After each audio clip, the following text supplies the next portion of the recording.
Well, I'm Edwin Morgan, Edwin Louis Morgan. I'm the son of the late Senator Edwin L. Morgan and Sarah Virginia Woods. My name is Augustus Sherman Morgan. I'm the wife of Edwin Louis Morgan, Sr. My parents are the late Reginald Augustus Sherman and Janet Sherman of Liberia. My father was the late Reginald Augustus Sherman, and his father was the late Robert Tate Sherman. His mother also was the late William Payne Sherman. And William Payne Sherman was also the sister of the late James Spriggs Payne, who became president of Liberia. So this is the house of General Reginald A. Sherman. He's my grandfather's uncle, which makes him my mom's grand uncle. And she has a picture of him as well. So I'll show you his picture. This is the general here, R.A. Sherman. This was taken in Monrovia. We've been married for 56 years now. I did it for a year. We got married, we met in 1964, November 7th. Oh yeah? Yeah, and then we got married 1966, January 7th. So exactly a year, 2 months. So tell us about your wedding day. How was it? Tell us all the preparation. Who was in the wedding? Where was it It held? was just a private thing. It was just his friend, Clarence Harmon, his wife, my brother, Frank, that gave me away to him. It was just a little, private thing. His pastor friend. So Walker? Walker. Yeah. The Reverend Jeremiah Walker married us off that night. Oh, Mom goes at night? You come out in the evening? In the evening, yeah. Oh, I didn't know that. Yes, his father was Alpha Morgan. I only know what my father told me about his grandfather. He said that his grandfather was from Bamako, Mali, and that that it was a Portuguese group that went to Bamako to get people, and actually to get people to go and work on the farm, and they will come back after a period of time, not knowing that it was actually a slave ship they had out there, and that wasn't true. They got on the Portuguese slave ship and went. They were later on intercepted by a British man of war, and they were taken aboard the ship, the British ship. But there was a sailor on this British ship by the name of Morgan who took a liking for his grandfather. And they were rescued on a Friday, And it's the man, the citizen name was Morgan, so he knew my grandfather, Friday Morgan. And he took him to St. Vincent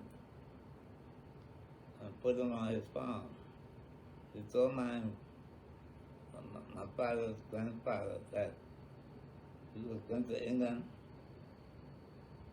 when he got sick for medical attention.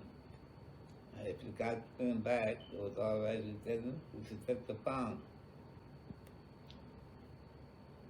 But apparently he didn't come back.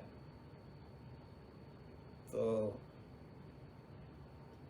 my father's grandfather had 4 sons. 3 of them went to service, went to the States. One of them went to Africa. He went to Nigeria, and then went to Liberia, where he met the Barclay, and got married to one of the Barclay women. Your grandmother, Laura Ann. Of my grandmother, Laura Ann. Hey everyone, I'm Edwina Morgan Forh. I'm the daughter of Edwin Louis Morgan and Augusta Howard Sherman Morgan. You know, what's powerful about this is that my dad is still here to explain this, because his father gave him a first-hand account of what happened that his grandfather had given his father. So it's like first-hand account from his grandfather to his father, and then his father to him, and then him to us.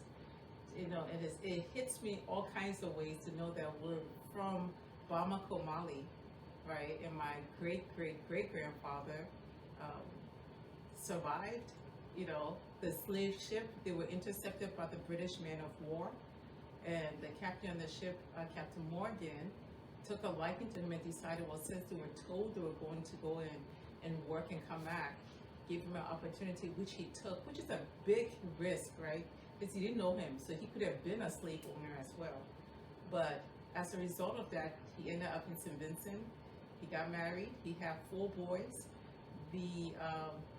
The plantation owner, Captain Morgan, got sick, went to England, like Dad said, but had told him if he didn't come back to take the plantation. And unfortunately for him, unfortunately for my great-grandfather, he didn't come back.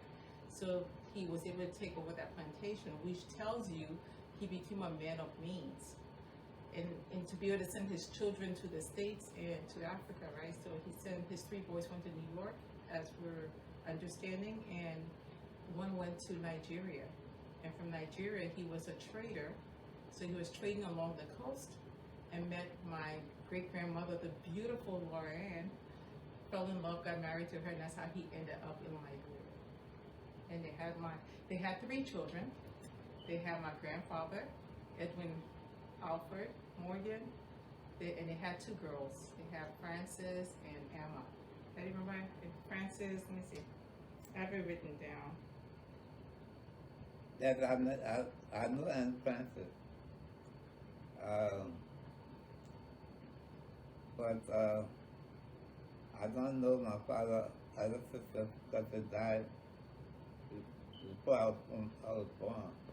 And this would be my aunt Emma, who was married to Ross, R-U-S-S. And she had, Daddy said she had a son that became somebody, I forgot his title. I don't know if you remember, but she had a son. Who had a son? Your Auntie Emma that got married to Ross. He was a reverend. Well, ALFORD Ross. ALFORD Ross, okay. ALFORD Ross in Liberia, he became Captain Ross. Okay. We had Louis Ross, was his son.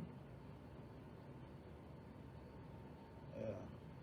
So that's from his auntie, his grandaunt, his dad's sister, Emma Ross. And, But I didn't know that. She died before I was born. and I believe Auntie Frances was, I think it's Alberta Davis. Hmm? Yeah, Auntie Frances. It's not for Reverend David. Okay. And daughter cannot come back, so. I don't have grandma, Sarah Euphemia Woods. How many children did they have together? Oh, well, they had 5 children. Ben, who married to Alfred Ross, Not that. coming to Chief Justice Wilson. Yeah, Dashwood. huh? Dash. Dash The married to The Brewer the first. Brewer, Okay. Captain Brewer, and then they got divorced and she was married to Dash Wilson, who was Chief Justice. Ann Fan was the oldest. Huh? Ann Fan was the oldest. Yeah, that's my mother's children. Okay. And then my other sister is Kristen Richard, was married to Chief Justice Richard. He was Attorney General. And Florence Williams.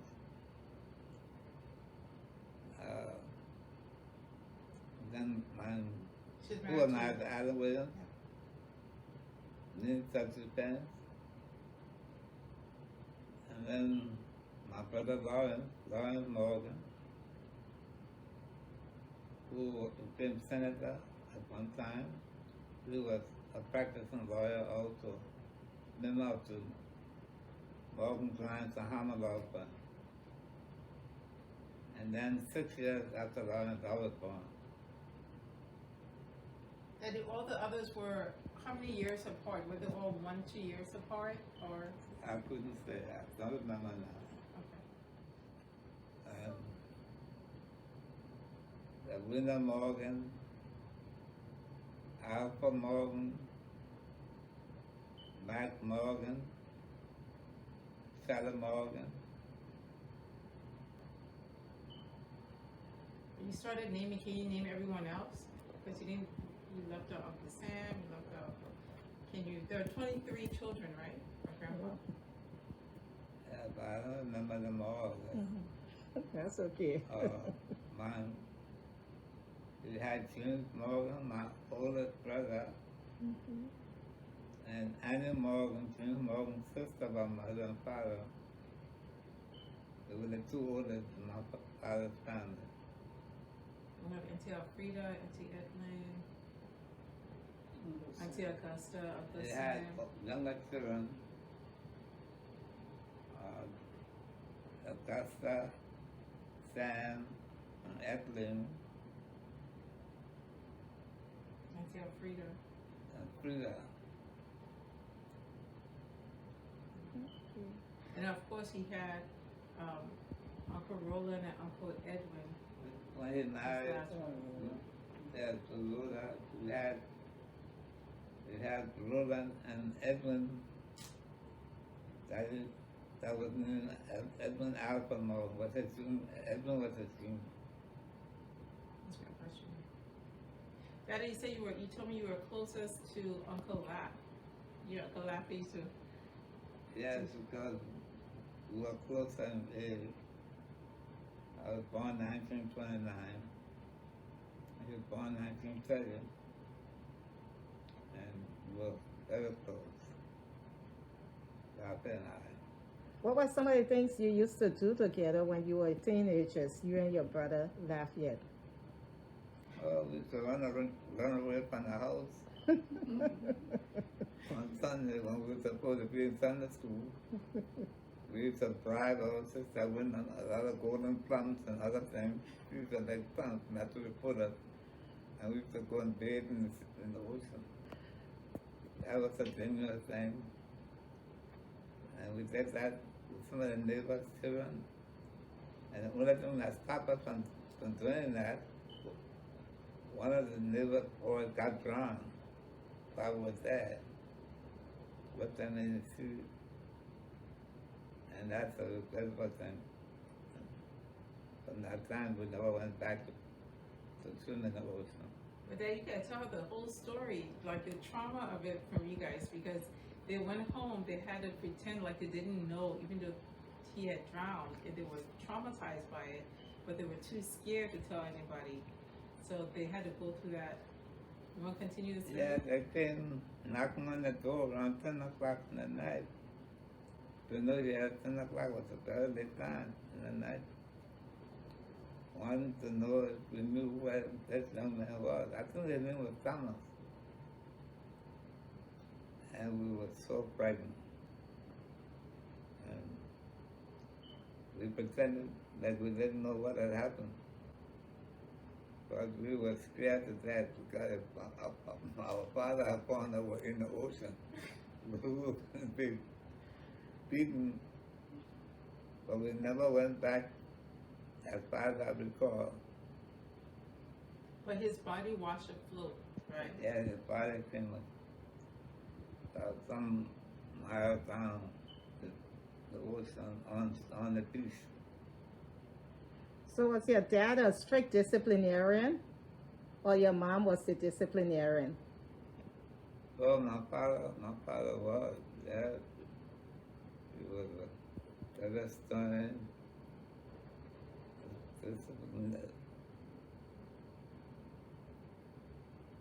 But Dad, you gotta tell him the secret of my grandpa. You can't keep it. You have to share. Please. about when people came to the house. Like, he was a politician. He was out there, but he was a hermit. Remember the stories he tells when people would come and he would run and hide? Oh, yeah, my father. Yeah, my father was a little peculiar. When people came to the house, some of them he saw, others who go into the room and have us tell them that he was sleeping with. Not there. Yeah, we behaved that way. And I found out that that attitude came from the Barclay family, they said. Edwin Barclay behaved the same way. And the same thing that happens up to this day in the family. Some of the younger generation. It's very prevalent in the Morgan family. Right? You can socialize, you can go to the party, but you don't want to, be the party all the time. You come home, you want to just be home. A lot of homebodies. You can go out and put on the social front, but a lot of homebodies, a lot of leave us alone. But tell me, where did you go to school in Liberia? Who were some of your classmates? Who were some of your teachers? And talk about your mom, Daddy, because he talks about his mom up to now. So tell her. Oh, please, yeah. Let's start with your mom. Tell us tell us about your mom. Well, I left my mother. My mother left my father, as a matter of fact, and took us to Monrovia. They were married in Dorothy, Canada. And she gave Fan Wilson to Edwin Barclay at the time, when he was president of Liberia. Edwin Barclay, my father's first cousin. Gave Christian to Louis Arthur Grimes, who was Chief Justice at the time. Louis Arthur Grimes, my father's first cousin. She gave Florence to Georgia Barclay. Georgia Barclay also my father's first cousin. She gave Lawrence to Arthur Barclay. Arthur Barclay, my father's uncle. They lived on Front Street. And she kept me. I was a baby. And I lived on the weekdays at Miss Bernard, Tommy Bernard, Clement Bernard. I'm sorry, Tommy Bernard's mother. And his sister was Thelma Reeves, Vivian Reeves, and Myrtle Reeves. My mother leased the small house that they had. They had two houses. And we lived in the small house. And she teached at the Vassar Community School. That's where we met the Hortons. Romeo Horton's mother. And I was quite a small child at the time.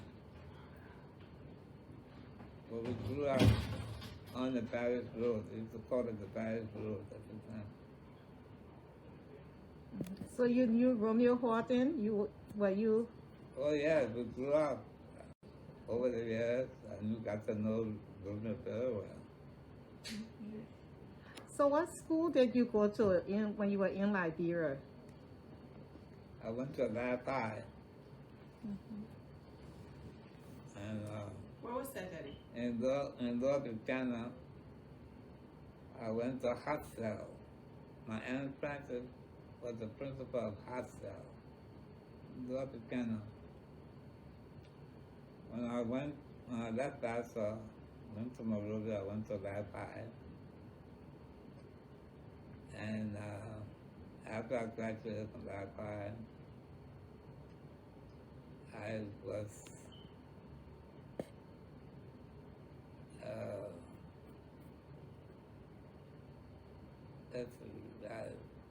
was in Monrovia for a brief period, and I came abroad. Came to the States, and I went to Tuskegee Institute. In fact, I went to Iowa State College, where I met Chris Massaquoi and Joe Boyle. That was the first school I went to. But I came to study veterinary medicine. And I found out that I couldn't get into the College of Veterinary Medicine very soon because there were Nigerians, Ghanaians, and other African students that were ahead of me, and we took them in on a quota basis. So I left, I went to Tuskegee. I found out that some Liberians were at Tuskegee, Jim Phillips, and Clarence Harmon, Doc Sally's,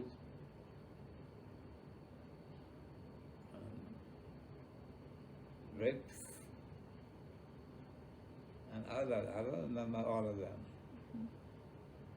But I finally got, I stayed in Tuskegee for a few years, got a bachelor's and a master's, and then I got in the College of Veterinary Medicine, and for 2 years I was in the College of Veterinary Medicine, and I transferred to Michigan State University, College of Veterinary Medicine. Unfortunately for me, shortly after, my father got ill. I went to the medical center in New York and died. And so I was not on the government scholarship, and I had reason to go home to get other matters pertaining to my father's estate settled. So I returned to Liberia. While I was there, the government needed to have the agriculture sector of the economy reactivated, and they needed to establish cooperatives in Liberia. So I was sent to the University of Wisconsin and the International Cooperative Training Center.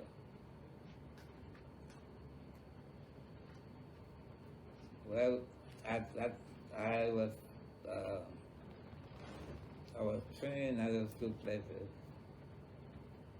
After the training, I returned to Liberia. But certain things went wrong in Liberia in terms of dishonesty by the Agriculture Department. And the government, the United States government, got annoyed and canceled the agreement. Well, Lawrence, my brother, my only brother, my mother and father, and I for some reason, didn't get along too well. The old man advised us not to drink because he said when he was young, he was been an alcoholic. Biologically, it appears our family has tissue tolerance for alcohol, and so Lafayette, Anthony, and ALFORD, and I did not, and Jim Morgan and others didn't seem, we didn't bother with alcohol to any considerable extent. We worked for the government as a finance ministry, as a accountant general. I know that for a fact. That's Lafayette Morgan. Daddy, you want to share any of your good times since you was your partner in crime, or no? With Lafayette? Uh-huh. Well, chasing the girls, really good that together. Yeah. I had a lot of nice friends. And that Benson, Dr. Henry Benson, and Dr. Edward Benson, and a whole lot of other young men, whole lot of other young men.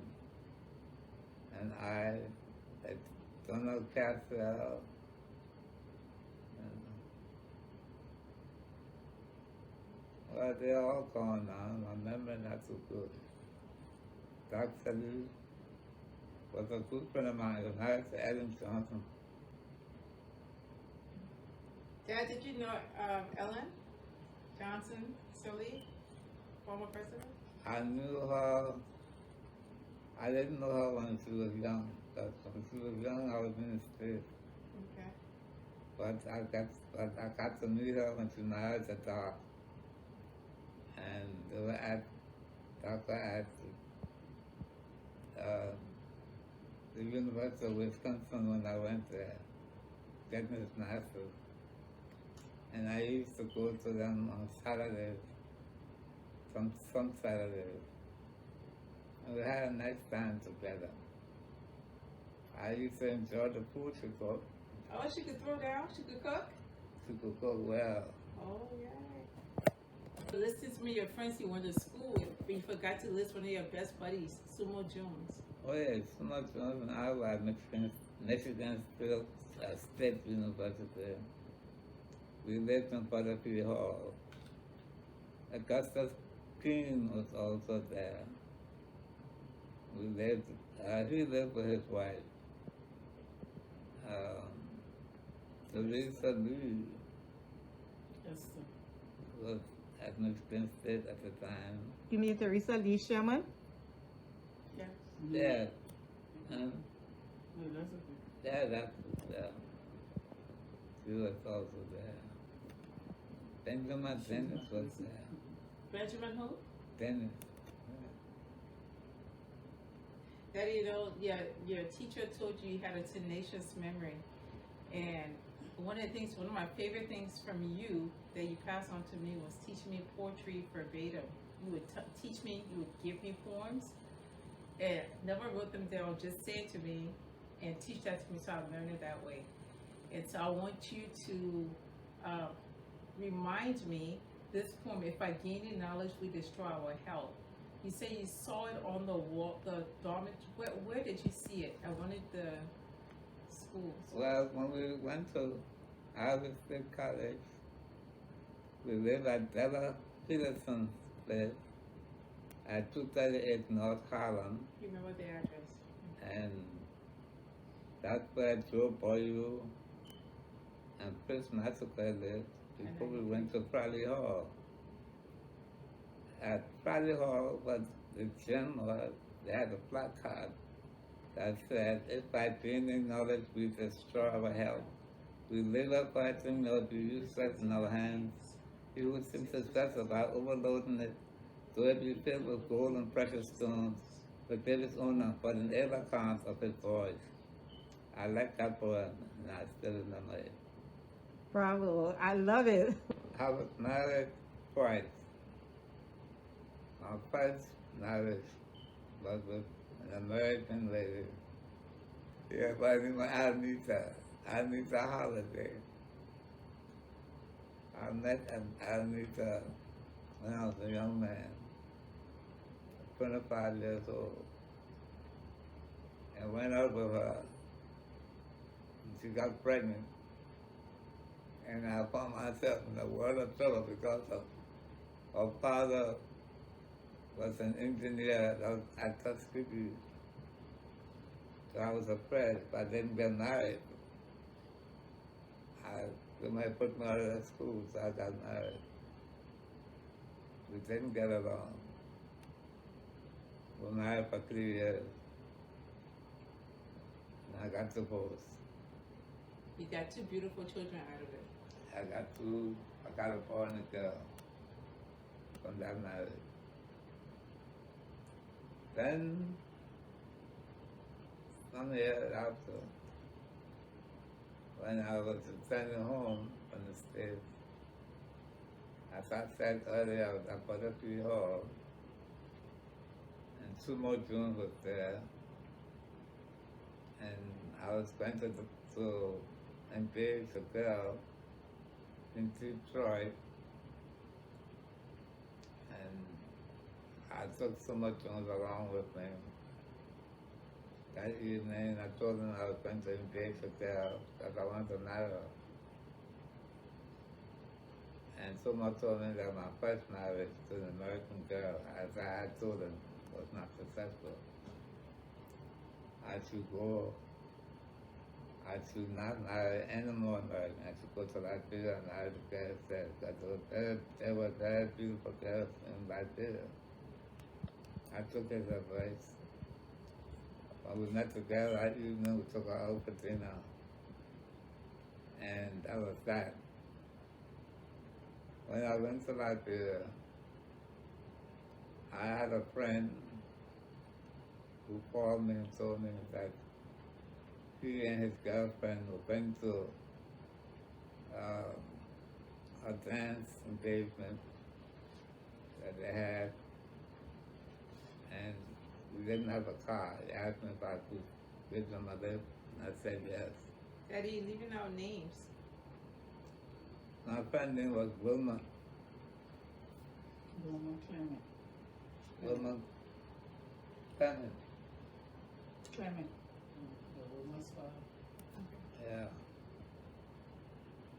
So when I And took, Lorraine Rouse. I went and got them, took them to, when I got them, they told me that I should go to if I could go to Mr. Anderson's place to get his girlfriend's friend. And I said yes, and I took them to Mr. Anderson's place, and the friend happened to be my wife that I had been married to for 56 years. I saw her, she went on the porch and was pulling her hair, and had a whole lot of hair, and so on. I said to Wilma, I said, that's the girlfriend, he said, yeah. And so his friend, Lorraine, went to Anderson's house, and they came to the car, and I took them to the city hall where they had where the dance was going on. And I waited for them. After the dance, I took my wife and Wilma and her fiancé, Lorraine, home. And from that day, from that night, my wife and I never parted. That's why I met her, and she's with me after this day, 56 years hence. Well, I knew practically nothing about Latvian presidents because I went to the States doing government administration, and when I returned home, it was Torvalds administration, and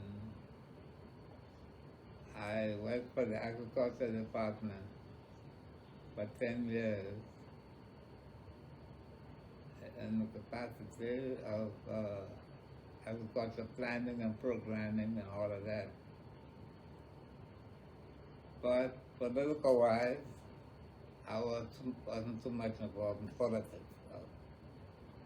I was involved with the law firm. I was involved in my own business on the side. I had my private law firm with Councilor Horace, Edwina Horace, the Horace and Morgan Law Firm in the Bank of Liberia building upstairs. The Bank of Liberia building was your dad's building, right? The Bank of Liberia building was owned by my father.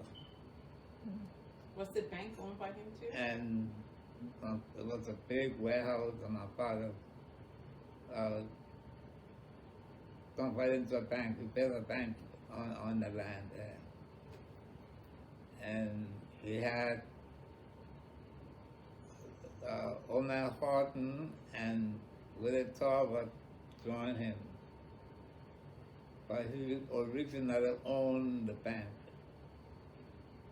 ROMEO HORTON became president of the bank at one time.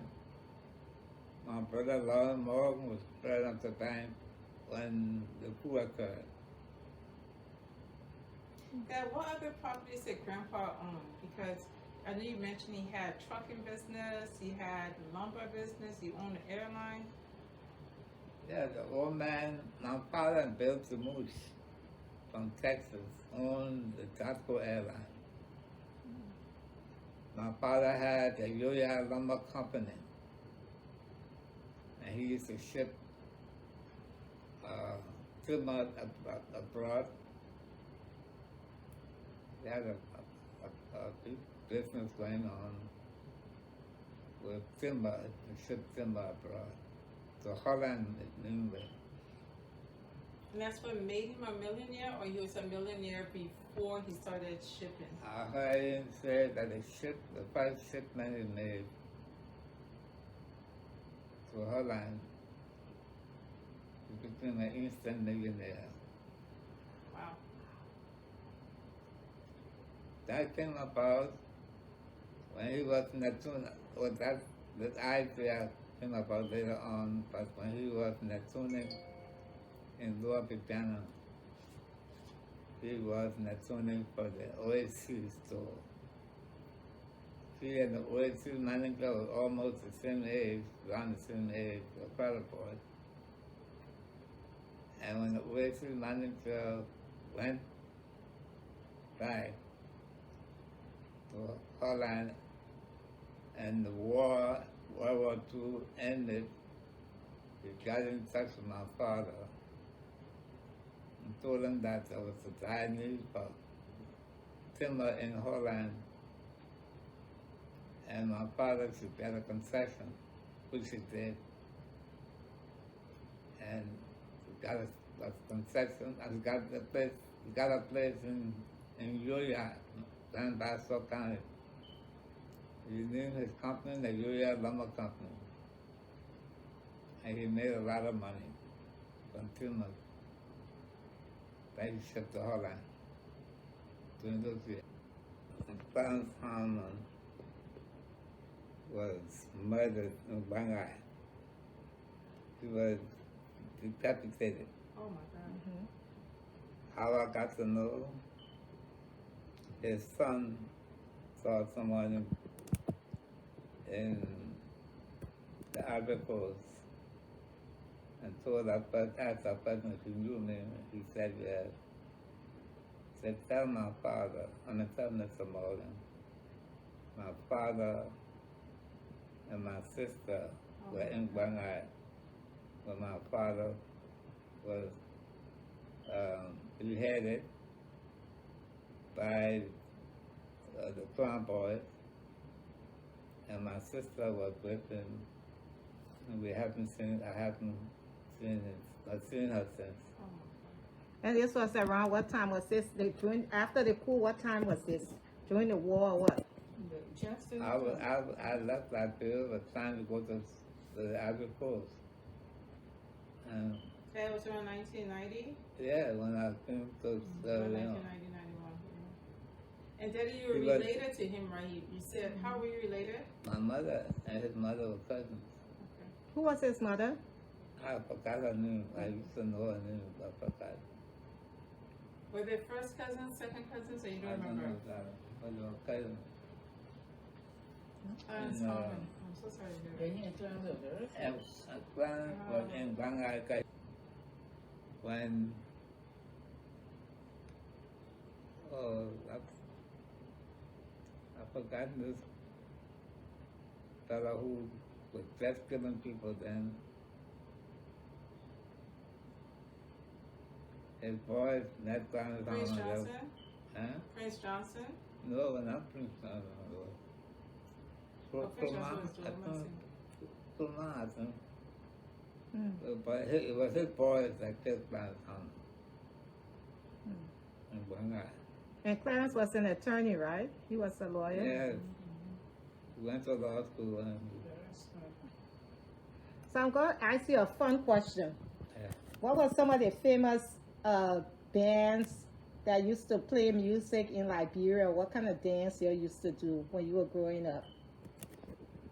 Well, they had me, when I said they, I mean Lauren Morgan, Rusu Kanga, and Joseph SHERMAN. Let's see. Well, they had me in the goal when I was small, and I went to pick the ball, and I got wounded. My knee came out of joint at that time. And so my knee just slipped in and out of joint. And I was afraid to dance because I just couldn't stand the specter of my knees slipping out of the joint when I was dancing on the floor. Especially if the girls were watching it. So I never used to dance. Oh, you were a soccer star. You love soccer. Yeah. Which team were you in favor, or were you a Barrow or IE person? Oh, well, I was IE because my brother Lawrence was in IE and so on. The Barrows were the true boys. So all the time was different between IE and Barrow. I was for IE. And his entire household, that means all of us that grew up were with the Rollers. We were all Barolians, like Barrow to the core. He was the only IE in the house.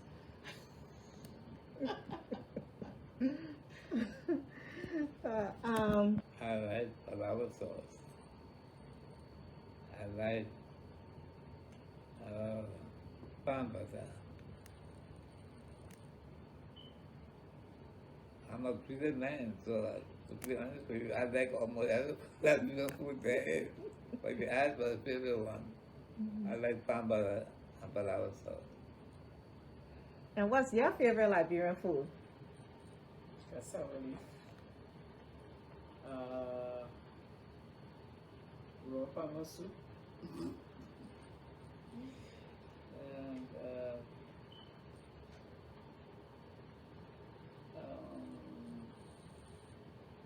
I can't even think I remember the food again. Okay. But I like all Liberian foods. They're nice. Everybody knows having Liberian parents is the best. It's the best of times and it's the worst of times. Right? Because you have that discipline, that real serious African discipline. You know, here in the States, a lot of times people have a discussion around whether or not to spank their children, whether or not to discipline their children. We don't have any of those fears in Liberia. So you spare the rod, you spoil the child was the land of the law of the land. So having just that discipline, I think, has saved our lives over and over and over again. Like Daddy telling us not to drink or smoke, right? I think has one of the best advice he's ever given us, because those are ills that I don't have to worry about, because whatever habits you form, you have to fight them all your life. And yet those are just things I don't have to deal with because we never did it. You know, mommy being a hands-on mom, being there, showing us things that, you know, mothers who had to work here, mothers who aren't present, the children miss that. They will have to be serious about life. I would advise them to stay away from alcoholic beverages, go to school and get educated, get married, have children, and live an exemplary life so that your children will have the example of how to live well. That's it in a nutshell.